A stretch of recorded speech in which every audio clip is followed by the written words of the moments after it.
Yep, it's time to dive into yet another fading mid-90s memory of mine. This is Storybook Weaver Deluxe, the 1994 CD-ROM update to the original 1992 Storybook Weaver, both of which were released by Mech for Macintosh and the PC. This is one of those titles that I can only recall seeing back then in name only.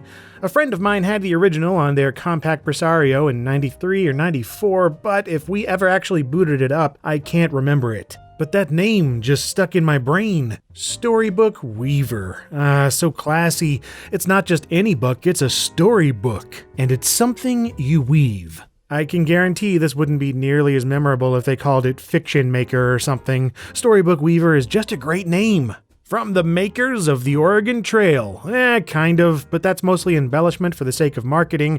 It's from the same company at least, but for the most part the designers themselves came to this project after finishing up previous games like Dino Park Tycoon, The Amazon Trail, and Wolf. Well, they're on that name recognition train, as well as the fact that this is a CD-ROM that talks. It talks. It talks. It even talks. I think they're trying to tell us something, but it's hard to say. And go figure that what I appreciate most about this packaging is the reflective silver system requirements sticker. May it ride eternal, so shiny and chrome. Inside the voluptuous big box, you get some creased cardboard cutouts, the software itself in a jewel case pressed onto a crispy compact disc, and a substantial 34-page black and white manual that covers all the basics of digitally weaving a book of stories in a rather deluxe fashion. And in my particular copy, I also got this additional package that was shipped to the previous owner directly from Mech in 1995. It seems they registered the program and received a free update kit the following year, as this company correspondence lays out. This resulted in receiving a floppy disk containing the Hollywood Hounds Story Pack add-on, some jewel case inserts for the Story Pack itself, as well as version 1.1 of the Storybook Weaver Deluxe CD-ROM. So yeah, the CD you saw earlier is the updated one they shipped, and this 1.0 release is what the box contained originally. And I hope at least one of you finds this information enlightening, because if not, I'm just sitting here filming decades-old software alone at midnight, and it's sad. Either way, I have accepted my fate, so let's take a look at version 1.1 of Storybook Weaver Deluxe, which begins with a rainbow mech logo, followed by an even more colorful Storybook Weaver logo and some delectable MIDI music.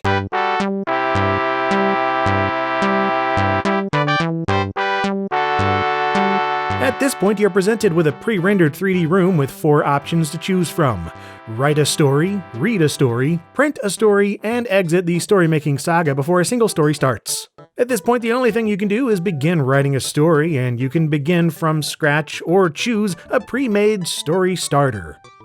I also like this cancel option, which provides the explanation, never mind. Thanks for clearing that up. Good to know for sure what they meant by cancel. Edutainment. But yeah, there's a copious number of story starters, each of which acts as a jumping off point for your fiction writing endeavors. Choose one and you receive a vague title and a single page of writing with some matching illustrations, and it's up to you to come up with whatever happens next. I always enjoyed writing prompts like this as a kid, and I have no doubt that I would have been super into this back then had I actually played with it, especially considering how fantastical and bizarre some of these story setups tend to be. But yeah, whether you're starting with a pre-made page or coming up with your own from a blank screen, Storybook Weaver Deluxe works the same way regardless.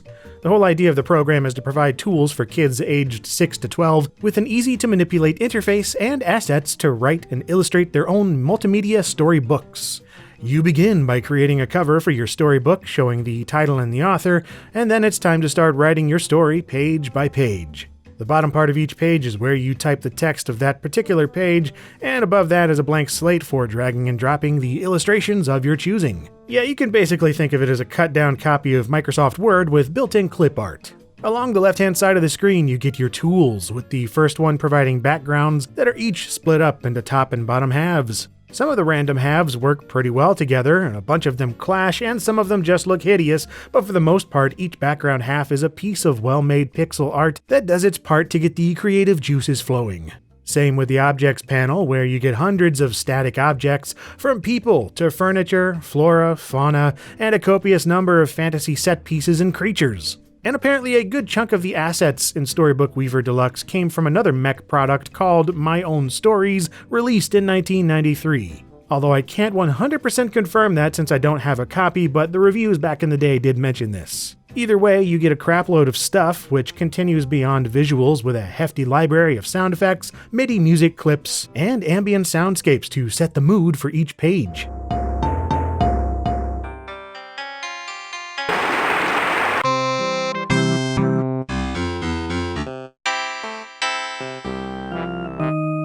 Customizing each object continues with the remainder of the tools, with the text on the page able to be customized in terms of font and color scheme, and each visual object is able to be flipped horizontally and resized to be smaller or larger to a limited degree. You can even edit each object on a per pixel level using the Paint tool, and yeah, this is quite the opportunity for some silly scenery indeed. However, it is quite lacking in terms of tools to really make anything decent, with a pencil, an eraser, and a selection tool being your core image editing methods.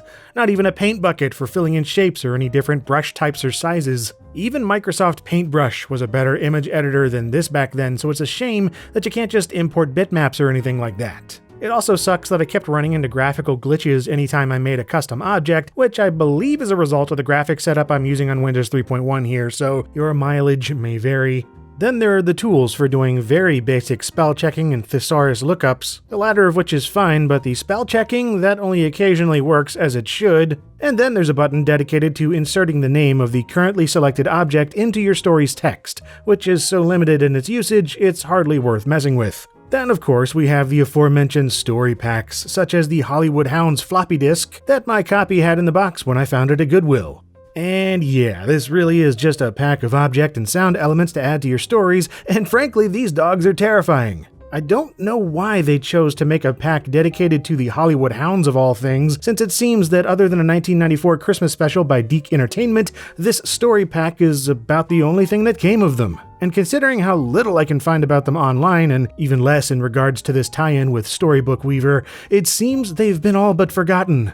Gee, I wonder why that could be. Anyway, once you're done making your story, you can then save your file, return to the main menu, and either read your story or print it out should you have a printer attached. My old color.matrix printer recently crapped itself, or I would have printed one of these out, but we can still do the next best thing.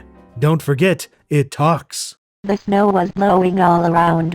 They could hardly see the road when, up ahead, they saw wait. Could it really be? Nope. Turns out it couldn't. It was nothing, just a black void of nothingness, sheer unending darkness, a complete lack of anything. Welp. Meow-ha, said the giant evil space spider. 2 more tasty earthlings have fallen into my snowy void room, and I still haven't finished eating this barefooted old lady. Nom nom, the end. Yes, Storybook Weaver Deluxe features a text-to-speech algorithm that is absolutely the worst. There's no ability to customize the tone or speed of the thing, and it pronounces a surprising number of ordinary words comically awfully. How's it going? I'm Storybook Weaver. Overtly stillish dragons enjoy wind under their wings. And that's just in English. Don't even attempt to use it for something like Spanish, unless you just want a good laugh. El robot confundido trata de hacer casquillas a la pinata. Even though this is pretty hilarious, there are admittedly better implementations of text-to-speech engines in edutainment, if that's what you're looking for, even in other mech titles from around the same time, like the one used in 1995's Opening Night. Yeah, so let's talk about Opening Night for a second, and by extension, the American Girls premiere, which I covered during Edutainment Month 2017. Because in many ways, those and Storybook Weaver are quite similar. Even though those pieces of software are about writing plays instead of books, they present almost the exact same premise as Storybook Weaver, except that they're much more advanced and arguably more enjoyable in almost every single way. And yeah, they came later, so maybe you should expect that, but still, the fact is they built on Storybook Weaver and made it obsolete pretty much as soon as they came out. Like, instead of being limited to static scenes and the stories you write, you also get to control lighting, individual actor dialogue, and movements, and all sorts of other things that make it a far more engaging set of interactive fiction writing software. Whereas in theory, many of the primary features of Storybook Weaver Deluxe can be replicated using almost any given image editor, word processor, or print program. Of course, that is missing the point. Besides, while you could do many of the same things with other types of software, Storybook Weaver's method of combining and presenting them in a way that was approachable for kids made sense. Altogether, you got thousands of assets in the form of backdrops, scalable objects, music and sound effects, and the nonsensical text-to-speech. And in the early 90s, that was awesome enough for this to become a major success for Mech and lead to plenty of similar software suites hitting the edutainment market over the next several years. So while I personally find programs like Opening Night and American Girls Premiere to be the ones to go for if you're looking for more involved retro storytelling edutainment, I still respect Storybook Weaver for being one of those to set the standard for fiction writing programs for kids in the early 90s. And because it talks. This planet had the best windsurfing in the galaxy. It also had something else very special. Effing space spider. Fools. I'm rich now, muahaha. The end.